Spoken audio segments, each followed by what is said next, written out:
สบายดีทุกคนวันนี้มาพบกับตุ๊ตู่ในเมาส์มอยซอยเก้าเนาะตุ๊ตู่ก็เจอแล้วว่ามันเป็นอีพีเท่าไหร่อีพี16หรือ17แต่ว่าเรื่องที่ตุ๊ตู่จะมาเล่าให้ฟังนั้นก็คือแบบที่จริงตุ๊ตู่คิดว่าจะบ่อยากเว้าเนาะแต่ก็ขอเว้าหน่อยเถอะก็คือตุ๊ตู่ว่าหลงกับอันผู้เนาะคนหนึ่งหลงกับเราคนหนึ่งเขาก็บ่ได้คิดว่าแบบมันจะดีหรือบ่ดีอย่างเขาก็แบบลองคุยกับ ลองคุยกันเบิงลองลมกันเบิงเนาะแล้วเท้าฮานากลมมาสักพักหนึ่งเท้าก็มาห้าเลยเนาะเท้าก็มาแต่ไต้หวันเนาะเป็นคนไต้หวันเนาะแล้วก็มาห้าเขาก็คือแบบ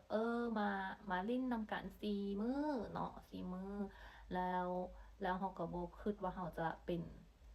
เขาก็คิดเขาว่าเขาเป็นผู้หญิงคนหนึ่งที่แบบก็บ่ได้คาดหวังเอี้ยงเขาก็ไปนั่งลิ้นกินข้าวนำกันปกติเนาะ จนกระทั่งมื้อนี้ล่าสุดสดๆร้อนๆตู้ๆห้าก็กลับมาจากการดินเนอร์เนาะซึ่งเขาก็ไปเล่นนำกันได้มือสองมือนี่แหละแล้วบ้านนี้มื้อนี้นี่นะก็เป็นอีกมื้อหนึ่งที่อันตู้ๆไปกินข้าวเนาะแล้วข้าเจ้าก็แบบก็จะมีทีมงานมีคนมาช่วยจัดแจงนั้นนู่นนี่ให้ตู้ๆเนาะแล้วข้าเจ้าก็แบบว่าอัน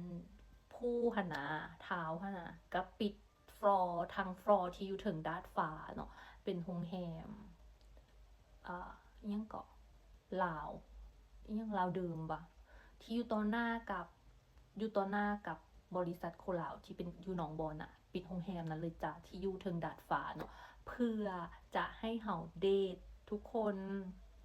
กินข้าวดินเนอร์ใต้แสงไฟแล้วทิวทัศน์สวยงามที่แบบเป็นประตูใสคือเขาเห็นตัวเมืองนครหลวงเวียงจันทน์ทั้งเบิดแล้วตุ๊กๆก็แบบเขาก็ประทับใจเนาะที่แบบผู้เพิ่นเฮ็ดให้เฮานะเขาก็ที่จริงได้เจอกันกินข้าวกันเขาก็แฮปปี้แล้วเขาก็บ่คิดว่าเท้าเพิ่นจะทุ่มเทขนาดนั้นแล้วเท้าหั้นน่ะก็เอาดอกไม้มาให้แล้วเพิ่นฮู้ว่าเฮามักสีบัวเนาะก็ดอกไม้ช่อใหญ่ๆเป็นสีชมพูเลยนี่หน่อยอวดหน่อยลาเหล่าฮู้ว่าตุ๊มักสีชมพูเนาะเพิ่นก็เอาดอกไม้สีชมพูให้เลยจ้ะหอมมากทุกค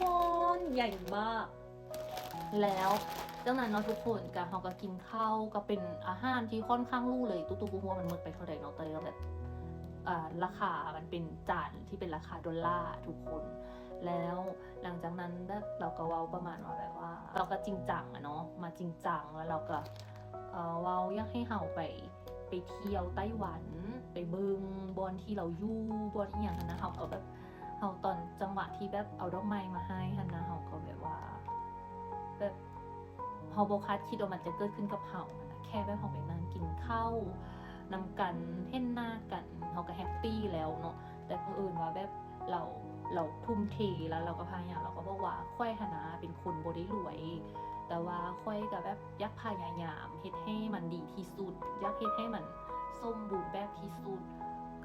ค่อยเห็นเจ้ามีความสุขค่อยก็มีความสุขแล้วหั้นนะแบบโอ้ยทุกคนเขาก็บ่คิดว่าเขาจะเป็นเขาก็บ่กล้าเว้าว่าเขาเป็นผู้หญิงโชคดีหรือว่าอีหยังเนาะแต่แบบ การที่เขาได้เจอเราค่ะนะเขาก็คิดว่าเขาโชคดีแล้วทุกคน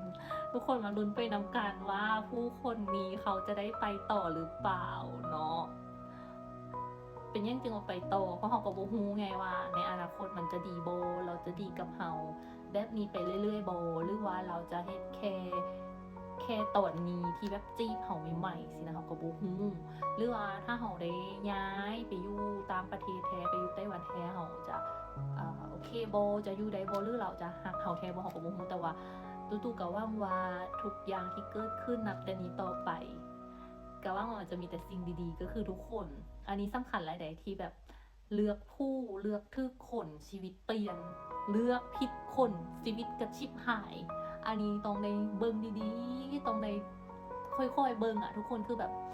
เนาะตอนที่เขาเจ้ายังบ่ได้เฮาเขาเจ้าก็จี้เขาเจ้าก็พยายามแม่นบ่ล่ะแต่ถ้าใดเฮาไปครอบครองแล้วอะเฮาก็บ่ฮู้เขาเจ้าหยังจะทะนุถนอมจะเทิดทูนจะดูแลเฮาดีๆคือแบบตอนจีบเฮาใหม่ๆบ่หรือเขาเจ้าจะเห็นเฮาเป็นของตายหรือแบบมึงเป็นเมียกูละมึงเป็นแฟนกูละแล้วแต่มึงอิหยังสินะเฮาก็บ่ฮู้แต่ว่ามื้อนี้มันดีก็ดีไปแล้วก็หวังว่าจะแฮปปี้แบบนี้ตลอดไปแล้วก็ขอบใจเราตลอดใดที่แบบลมกันเนาะขอบใจที่เราเฮ็ดให้ขอบใจนั่นนู่นนี่ แล้วครั้งนี้ก็จะขอบใจอีกที่เฮ็ดให้เฮาที่ที่เอิ้นว่าทีมงานเนาะบริษัทเนาะแล้วก็โชคชะตาเนาะที่เฮ็ดให้เฮาได้มาเจอกันขอบใจนะจ๊ะมื้อนี้ไปก่อนเลยกึดไน